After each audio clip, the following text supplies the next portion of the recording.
Once, Dorothy noticed that a framed photograph of her and Daniel, taken when he graduated college, was missing from the mantel. In its place stood a sleek silver clock. She asked, gently, "Amanda, do you know what happened to that picture of Daniel and me?" Amanda's smile was razor-sharp. "Oh, it didn't really fit the aesthetic. Don't worry, I stored it away." Dorothy's stomach twisted. That photograph was one of the few treasures she had left, a symbol of all her sacrifices. Stored away. Out of sight. Just like Amanda wanted her. Dorothy wasn't a fool, though Amanda thought she was. When she had handed Daniel the $87,000, she hadn't simply given it blindly. Her lawyer, an old friend named Mr. Halpern, had insisted on paperwork.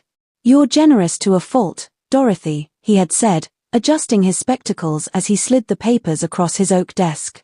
"But generosity without protection is exploitation. Sign here, and you'll have a 35% ownership stake in the house. No one can erase that."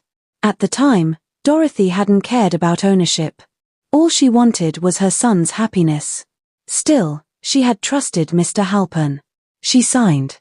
Now, months later, Amanda's sharp words echoed in her ears. "This isn't your house, you know." Dorothy smiled to herself, a small, secret smile.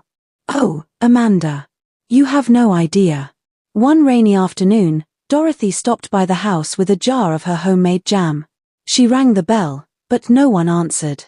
Curious, she let herself in with the spare key Daniel had once given her. She froze in the hallway. Amanda's voice drifted from the living room again.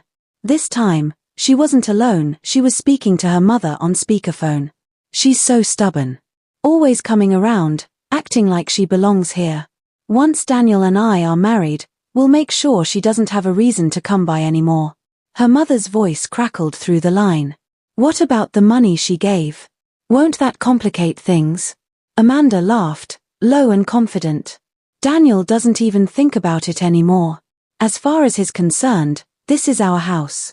Trust me, once we're married, it'll be legally ours, and she'll have nothing."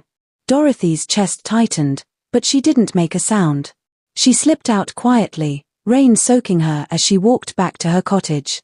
Her jam jar shattered on the doorstep behind her, forgotten. The wedding invitations arrived the next week. Gold embossed, extravagant, everything Amanda had ever wanted. Dorothy's name was printed there, small and neat, but something about it felt like an afterthought. At family gatherings, Amanda would mention the big day in her syrupy voice.